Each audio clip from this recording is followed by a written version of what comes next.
Hey guys, what's going on? My name is Zeniton, and welcome to today's video for Legends of Runeterra. It's Patch Notes Day, so a lot of people are upset. I'll say this really quick. I'm a little disappointed with this patch. I was expecting um, a much bigger patch, and well, we only have, I believe, 4 actual balance changes and 1 bug fix, which is technically a buff. So, I was just hoping for more stuff, like 10-ish changes to cards and stuff, and a couple of decks to get a hit that didn't get touched at all. I'll probably give, like, at the very end of the video, a, like, concluding thoughts and stuff, so I guess if you want, skip to, like, the last couple of minutes of the video, where I'll talk about, like, what I think this patch will do, for the game, the meta, and what I think needs help or what needs to be probably nerfed a little bit more or looked at a little bit more. Really quick, we got a wall of text here. I'm not gonna read this word for word.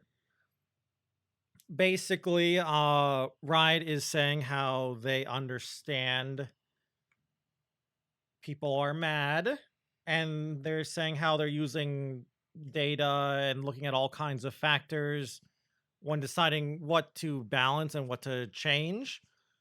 They're also saying how let me see here.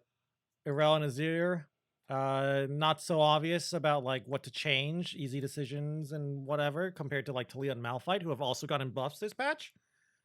They're also saying how they're still sticking with the it's a fun deck, Aurelia and AZIR are. I disagree. I kind of agree. It's fun to play, but it's not fun to play against.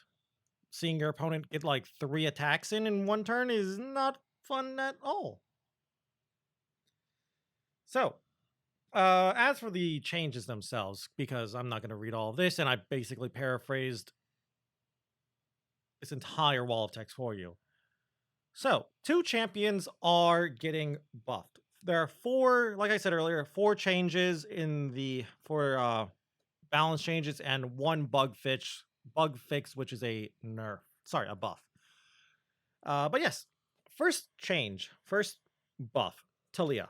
She is getting +1/+1 to her stats. Very simple buff. Um, I think this will help. +1/+1 is always a good stat line buff. We don't have any removal at the moment that I can think of that checks for a certain power or health, I guess power above a certain amount. We only have removal that checks power below a certain amount, so Culling Strike and Reckoning. I'm pretty sure there isn't. There might be some like very unplayed card that I can't think of, but I'm pretty sure there isn't. So you can't make the argument, oh, going from like, I don't know, 2 to 3 attack is actually a nerf, or 3 to 4 attack is actually a nerf.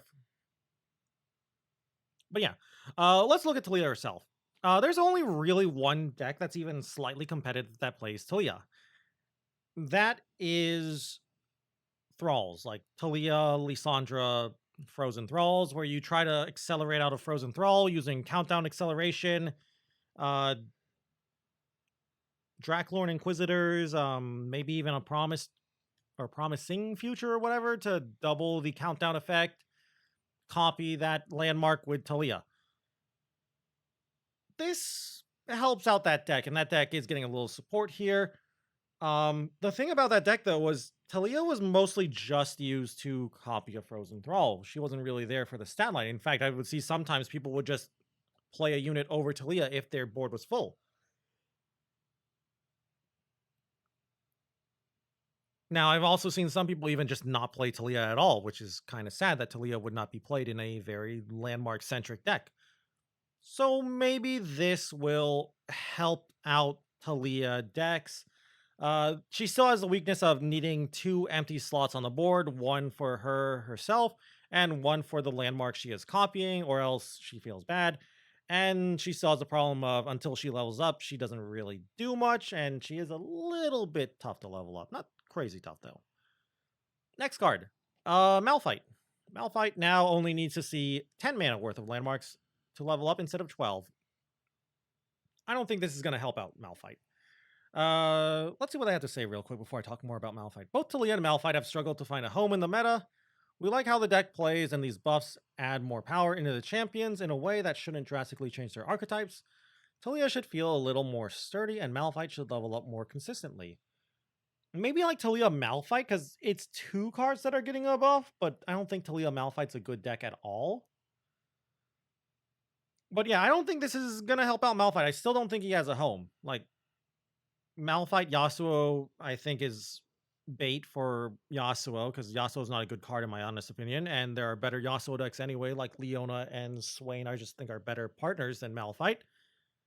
If you want late game and Targon, there's just Aurelion Soul and Invokes anyway. I really just don't think there's enough support for Malphite at the moment. And the issue is, like, landmarks, in my opinion, they fall into one of 2 categories. They're either extremely broken and need a nerf. Think things like Grand Plaza, Veiled Temporal, more recently Emperor's Dais, or they're completely trash and a meme. Think like, I don't know, Howling Abyss. There's some like in between, very, very little in between, like Star Spring. And I'm not counting Countdown landmarks, obviously. But yeah, I just don't know. Like, I guess the good news is Eye of Raharok will now level up Malphite by himself, but that's not that great, I guess. I mean, it is obviously nice. It does help. Like, if you ever had to play Malphite not leveled up, it always felt bad. It's like, cool, I played a big ball of stats, which is not amazing. So I really think Malphite just needs better landmarks, but then you run into the problem of, well, good landmarks are a problem, and landmarks are a little tough to remove. Right now, I just see like Malphite as that kind of a for fun champion for players who are more casual, who just like to play the big, janky things. AKA, I don't think Malphite's going to be competitive with this buff. I honestly think Talia will be. The Talia buff is a little meaningful, in my opinion. Malphite buff, not really meaningful. We've seen like how good a +1/+1 buff is in the form of Jarvan. Like, Jarvan's still not amazing, but the +1/+1 buff actually helped him out a lot. Maybe it will do the same for Talia. Anyway, though, as for nerfs, 2 nerfs, both for the same deck as the Irelia decks, and they are Blossoming Blade is now a 5 mana 4/3 instead of a 4 mana 3/3. Still Blade Dances the exact same amount, still Blade Dancing 2. And the second nerf is that Inspiring Martial will now be a 6 mana 4/5 instead of a 5 mana 4/6. This is a big nerf, in all honesty. As much as I hate this patch, and I feel like I wish there was more, this is a pretty big nerf. Yes, Voice of the Risen is a card you can replace Martial with, and I think a lot of people will replace their Martials with Voice of the Risen, and it will still be the same, but it does slow down the deck, because for Voice of the Risen to be active, you do need to actually play your champion and see it level up, or else Voice of the Risen will not be active. And Voice of the Risen is a little bit smaller and easier to remove. Like, it's vulnerable to Culling Strike, it's vulnerable to Screeching Dragon, I guess, so that's nice. And I guess slowing down the Blossoming Blade is nice too. Because the stat line for Blossoming Blade doesn't really matter too much outside of its health, I guess, for when they try to do some recalls. But yeah, I like these changes. I still think AZIR IRELIA is going to be good even with these changes. I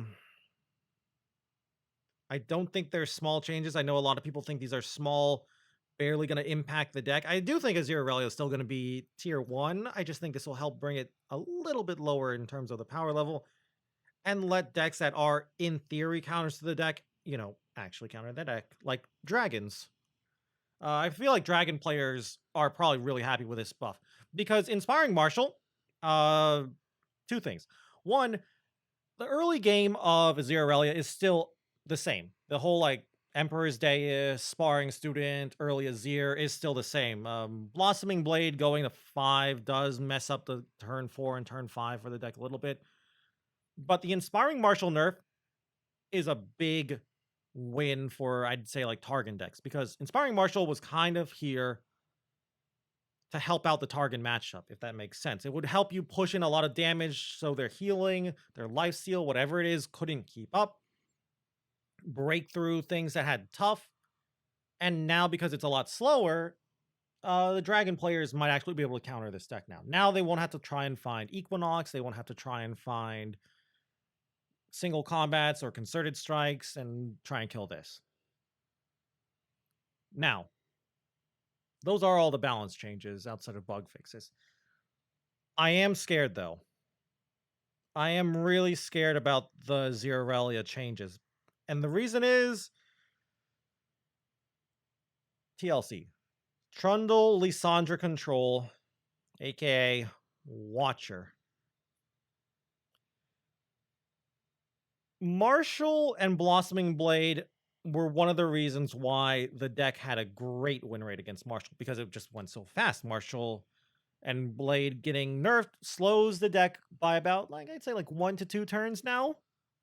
That 1 to 2 turns might be all that TLC needs to go and combo off and, you know, do their Ice Pillar, Lysandra, Watcher shenanigans, and you're out of luck if you're the AZIR IRELIA player, unless, of course, you have a champion spell.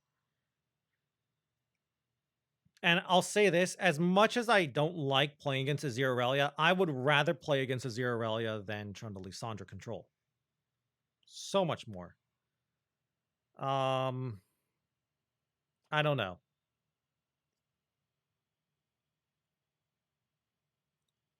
I'm not sure. Like, I really do think AZIR IRELIA will still be a tier 1 deck. I just don't think it will be good. And the turns are going to be a little bit rougher in the early game because of these nerfs, but I still think the deck is strong. I still think I don't know what the math is, but I think if you do switch to Voice of the Risen over Inspiring Marshal, I think the math is still on your side to draw and have an Azir leveled up by turn 4, turn 5. So yeah, I don't know. It's gonna be one of those things where I feel like you're gonna have to try it out, see how it feels, but I still am confident this is going to be a good deck. Anyway, though, there are also some lab changes. We're not going to talk about this too much because this video is mostly to go over the balance changes, but 5 new champions are added: Aurelia, Zillion, Malphite, Lysandra, and Fizz. You can get a Malphite card back now if you complete a run with each of them, so that's cool. More support champions are added too. The Lab of Legends players are ecstatic about this. More powers. The Talia deck's been updated. That's great. Duo Q shared spoils has some changes too. Quality of life changes. That's nice.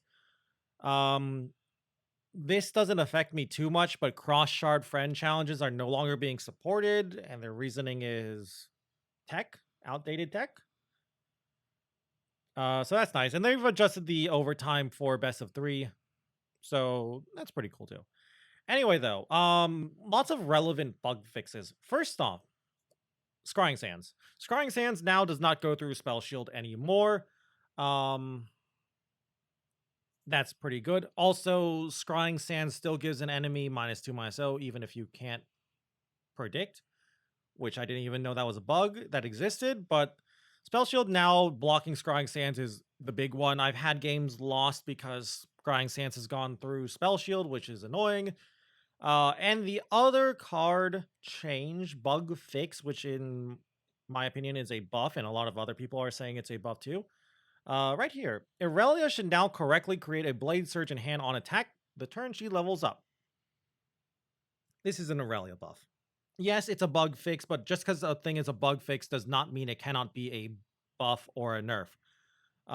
When Crimson Bloodletter was bugged and actually got +1 or +2/+2 when it damaged Braum and damaged the Mighty Poro and became a 3/4, and then they fixed that bug. That was a nerf. Yes, it's a bug fix, but it's still a nerf. Just like this, yes, it's a bug fix, it's still a buff. So AZIR IRELIA, while it's getting 2 major nerfs, it's still getting a small buff. And yes, I know, again, it's intended. It's supposed to be like Jinx and Lucian, of course, where like they level up and they get to still do their thing. It's still annoying. As for that, all these other bug fixes, there's a couple others like Vlad Crimson Pact should no longer incorrectly damage allies to his left. I didn't even know that was a thing because who plays Vlad Lamau? But yeah, I so that's all for the balance patch and the patch in general. Anyway, conclusions, my thoughts, my final thoughts. Let's start with AZIR IRELIA. I think AZIR IRELIA is still tier 1. I do think its win rate is going to go down, and because of that, its play rate will go down, but I think it is still going to be the best deck of the format. I hope as well, because we didn't see a Trundle Lysandra control, specifically a Watcher nerf change of any kind. And like I said earlier, I'd rather play against AZIR IRELIA than Watcher. And AZIR IRELIA is the only thing, in my opinion, that keeps Watcher and Trundle Lysandra control from being way too popular. Because in my opinion, in terms of meta decks, I'd say Trundle Lysandra beats up most tier 1 and tier 2 meta decks outside of AZIR IRELIA. Also, as for the buffs, Talia and MALPHITE, I think MALPHITE is going to be as unplayable as he was, and I think Talia will still be unplayable outside of potentially Frozen Thrall decks, which honestly sometimes don't even play Talia. As for going back to AZIR IRELIA, I think Marshall might even still be played over Voice of the Risen. I know a lot of people will try out Voice of the Risen. Not sure if it will prove to be better than Marshall. Marshall might still just be the choice over Voice of the Risen anyway. Ezreal Draven probably likes this balance patch because they dodged nerfs, and Aurelia Azir being slowed down helps out that deck too to stabilize and buy like one more turn or two more turns to try and get off like Captain Farron decimates, which is nice. Thresh Nasus also completely dodged nerfs, which is insane because that deck is already great. And that means Thresh Nasus, in my opinion, will still be probably the best, or at least the second best deck in the format. I think in terms of the meta, we're still going to see the same meta in the top level. Like AZIR IRELIA will be the best, Thresh Nasus is second, and Trundle Lysandra control will be third.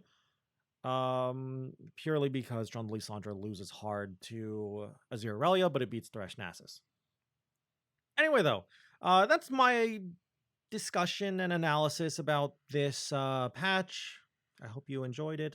Maybe you think there's some crazy change that I'm missing here, but I don't think there's that much to analyze because, again, very small patch, and I'm pretty sure this was supposed to be the quote-unquote big patch until we get our next set release. My hope is maybe emergency balance patch, maybe some emergency buffs or nerfs. My second hope is hopefully the upcoming cards in the next set really shake up the meta. Anyway, though, with that all said and done, that's going to be it for today's video. I hope you all enjoyed it.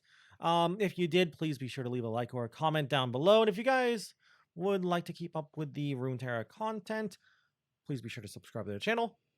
And if you guys want to watch me play some Legends of Runeterra and run into AZIR IRELIA all the time and Thresh Nasus all the time, you can go and check me out over on my Twitch account at twitch.tv/Denneton, where I stream Legends of Runeterra every day, almost.